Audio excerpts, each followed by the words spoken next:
Students, hope you will be fine. The topic for today's discussion is C, get, S and put S functions. We are continuing with the topic string. In a string, we have studied about how we can create a string. We have studied about how we can point out a string with the help of pointers. Now, आज हम gates और puts function के बारे में study करेंगे, जिसको कि header file में डिफ़ाइन किया गया है stdio.h फाइल में। स्टूडेंट्स, अगर आप स्ट्रिंग्स पर कुछ ऑपरेशन परफॉर्म करना चाहते हैं, कुछ इनपुट ऑपरेशन परफॉर्म करना चाहते हैं, आउटपुट ऑपरेशन परफॉर्म करना चाहते हैं, तो वहाँ पर आपको गेटस और पुटस फंक्शन दिए गए हैं, जिसकी हेल्प से आप यूज़र के थ्रू डेटा को एंटर करा सकते हैं। सबसे पहले हम यहाँ पे सी गेटस फंक्शन की बात करेंगे। This function enables the user to enter some characters followed by the enter की।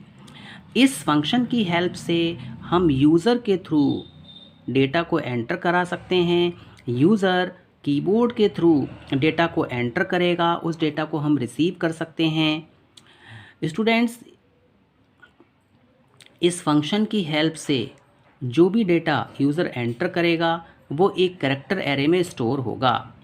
Students, the null character is added to the array to make it a string. Null character जो होता है वो आपको array में ऐड करना होता है, जिससे कि आपको ये पता चलेगा कि यहाँ पर ये एंड ऑफ स्ट्रिंग है, यहाँ पे स्ट्रिंग टर्मिनेट हो गई है। मैंने आपको प्रीवियस लेक्चर्स में बताया था कि जो नल कैरेक्टर होता है वो आपको एंड ऑफ ए स्ट्रिंग बताता है। Students, the gets allow the user to enter the space separated string. Gets की हेल्प से, देखिए आपने देखा था कि अगर हम स्कैनफ का यूज़ करते हैं तो अगर कहीं पे बीच में स्पेस एनकाउंटर्ड होता है तो स्पेस के बाद की स्ट्रिंग को स्कैनफ स्टोर नहीं कर पाता है। वहाँ पे हमें कुछ ट्रिक हमने फॉलो की थी। ट्रिक हमने ये फॉलो की थी कि जो हमने स्कैनफ फंक्शन लिखा था, उस स्कैनफ फंक्शन में हमने इनसाइड ट्राइगैफ करेक्टर को यूज़ कर लिया था इस तरीके से। तो नाउ स्टूडेंट्स, इसका एक प्रॉपर सोल्यूशन है gates function. Means gates function की हेल्प से हम एक प्रॉपर स्ट्रिंग को एंटर करा सकते हैं। अगर बीच में कहीं पे स्पेस भी आता है तो there is not a problem. Students, ये हमारा जो फंक्शन होता है ये हमें स्ट्रिंग रिटर्न करके देता है। मैंने आपको बताया था कि जितने भी फंक्शंस होते हैं उनका कुछ ना कुछ रिटर्न टाइप होता है, चाहे वो फंक्शंस ऑलरेडी डिफाइंड हों या फिर आपने डिफ़ाइन किए गए हों। ऐसे फंक्शंस जो कि ऑलरेडी डिफाइंड हैं वो हमारे लाइब्रेरी फंक्शंस कहलाते हैं, जैसे प्रिंटफ फंक्शन है, स्कैनफ फंक्शन है। हम गेटस फंक्शन के बारे में बात करेंगे। यूज़र डिफाइंड फंक्शंस ऐसे फंक्शंस होते हैं जो कि आप डिफ़ाइन करते हैं अपनी रिक्वायरमेंट के according. Now students, gates function के अगर मैं सिंटेक्स की बात करूं तो देखिए यहाँ पे जो गेटस फंक्शन है वो कैरेक्टर एरे को क्या कर रहा है, रिसीव कर रहा है। इट मीन्स कि हम ये कह सकते हैं कि जो कैरेक्टर एरे है ये भी एक स्ट्रिंग को रिसीव कर रहा है, और ये जो फंक्शन है रिटर्न करेगा कैरेक्टर एरे को। मीन्स ये फंक्शन स्ट्रिंग को ही रिटर्न करके देगा। मीन्स गेटस फंक्शन का जो रिटर्न टाइप है वो स्ट्रिंग है।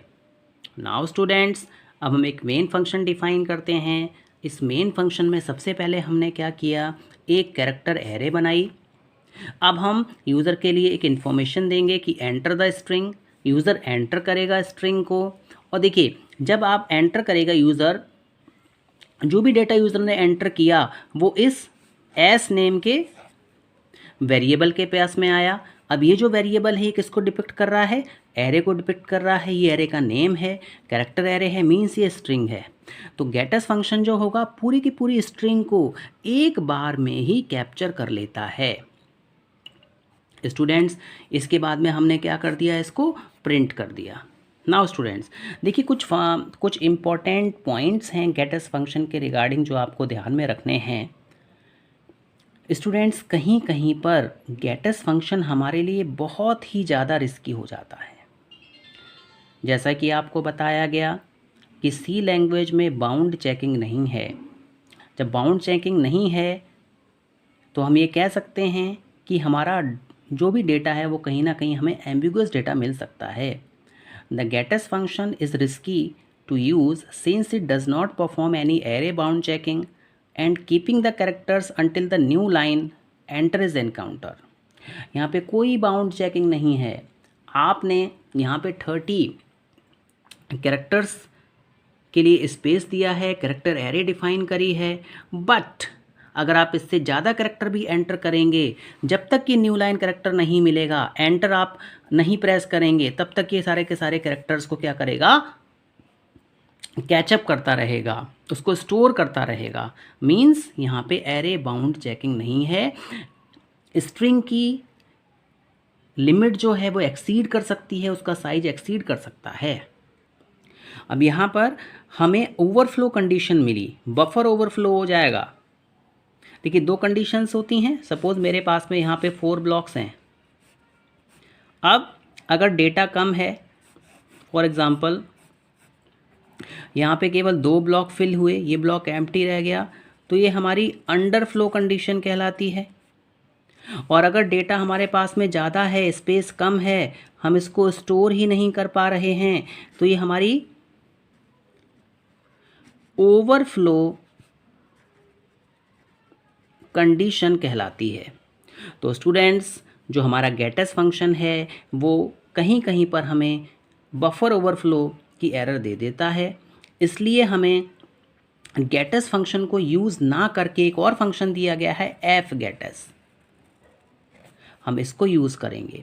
This function make sure that not more than the maximum limit of characters are read. Means जितना स्ट्रिंग का साइज़ है उतने ही कैरेक्टर्स रीड होंगे। एक्स्ट्रा कैरेक्टर्स को आपका ये फंक्शन रीड नहीं करेगा, स्टोर नहीं करेगा, प्रिंट नहीं करेगा कंसोल पर। तो स्टूडेंट, सबसे पहले हमने क्या किया, एक फ़ाइल को डिक्लेयर किया, इंक्लूड किया, मेन फंक्शन डेफिनेशन हमने लिखी।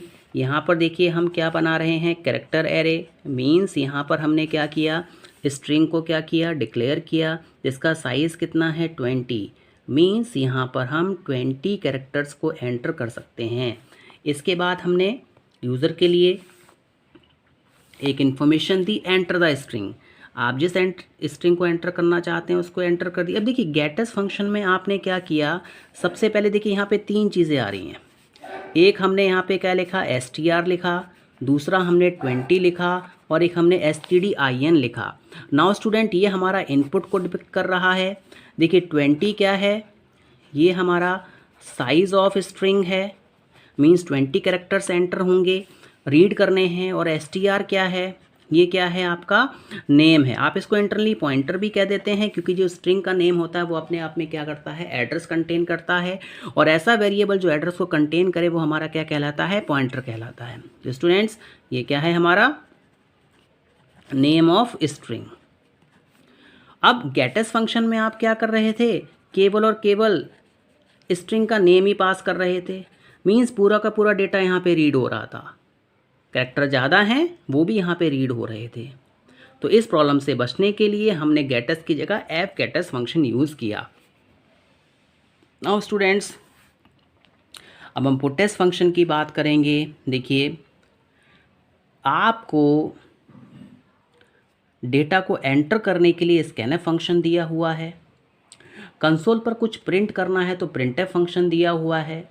तो इसी तरीके से एक फंक्शन रीडिंग के लिए, एक फंक्शन राइटिंग के लिए उसके करस्पॉन्डिंग फंक्शंस को डेवलप किया गया है। फॉर एग्जांपल गेट char है, पुट char फंक्शन है। इसी तरीके से हमारे पास में गेटस फंक्शन है तो उसके करस्पॉन्डिंग हमें पुटस फंक्शन दिया गया है। तो पुटस जो फंक्शन है उसकी जो वर्किंग है वो बिल्कुल प्रिंटफ फंक्शन की तरह है। मीन्स अगर आप कंसोल पर स्ट्रिंग को प्रिंट करना चाहते हैं तो आप यहाँ पे पुटस फंक्शन का यूज़ करेंगे। Students, this function is use to print the string on the console which is previously read by using gets or scanf function. जैसे स्ट्रिंग को आपने गेटएस फंक्शन की हेल्प से, स्कैनएफ फंक्शन की help से read किया है, उस स्ट्रिंग को कंसोल पर प्रिंट करने के लिए पुटेस फंक्शन का यूज़ होता है। स्टूडेंट्स देखिए, गेटएस फंक्शन और पुटेस फंक्शन का जो एडवांटेज है वो मैंने आपको बताया है कि जो स्कैनएफ फंक्शन है, अगर बीच में कहीं पे स्पेस आता है स्ट्रिंग में तो उस पर वर्क नहीं करता है प्रॉपरली। तो इस प्रॉब्लम को दूर करने के लिए हमने गेटएस फंक्शन का यूज़ किया। गेटएस फंक्शन में हमें ये प्रॉब्लम आ रही थी कि गेटएस फंक्शन पूरे के पूरे कैरेक्टर्स को रीड कर रहा था। साइज़ अगर 10 का है और आपने 35 कैरेक्टर्स एंटर किए हैं तो सारे के सारे कैरेक्टर्स रीड हो रहे हैं जब तक कि new line character find out नहीं हो रहा है। तो फिर हमने एफ गेटएस फंक्शन यूज़ कर लिया। तो स्कैनएफ, प्रिंटएफ उसके करस्पॉन्डिंग फंक्शन है, गेटएस के करस्पॉन्डिंग पुटेस फंक्शन है। इसी तरीके से एफ गेटएस के करस्पॉन्डिंग एफ पुटेस फंक्शन दिया गया है। तो यहाँ पे हम पुटेस फंक्शन की बात कर रहे हैं। पुटेस फंक्शन प्रिंटएफ फंक्शन की तरह वर्क करता है और जिस स्ट्रिंग को आपने पहले एंटर किया है, रीड किया, उसको आप प्रिंट करा सकते हैं कंसोल पे। यहाँ पे एक बात ध्यान में रखनी है कि जो गेटएस फंक्शन है वो स्ट्रिंग को ही रिटर्न करके देता है, कैरेक्टर को ही रिटर्न करके देता है। उसका जो रिटर्न टाइप है वो क्या है, कैरेक्टर एरे है, स्ट्रिंग है। पुटेस फंक्शन जो है वो हमें इंटीजर वैल्यू रिटर्न करके देता है, जो कि रिप्रेजेंट करता है कितने नंबर ऑफ कैरेक्टर्स प्रिंटेड हैं, प्रिंट होंगे कंसोल पर। यहाँ पे एक बात और ध्यान में रखनी है कि जैसा कि आपको बताया गया कि स्ट्रिंग के एंड में नल कैरेक्टर होता है, तो ये जो हमारा फंक्शन है ये एडिशनल न्यू लाइन कैरेक्टर को प्रिंट करता है स्ट्रिंग के साथ में, और जो कर्सर है वो आपका न्यू लाइन पे मूव कर जाता है कंसोल पर।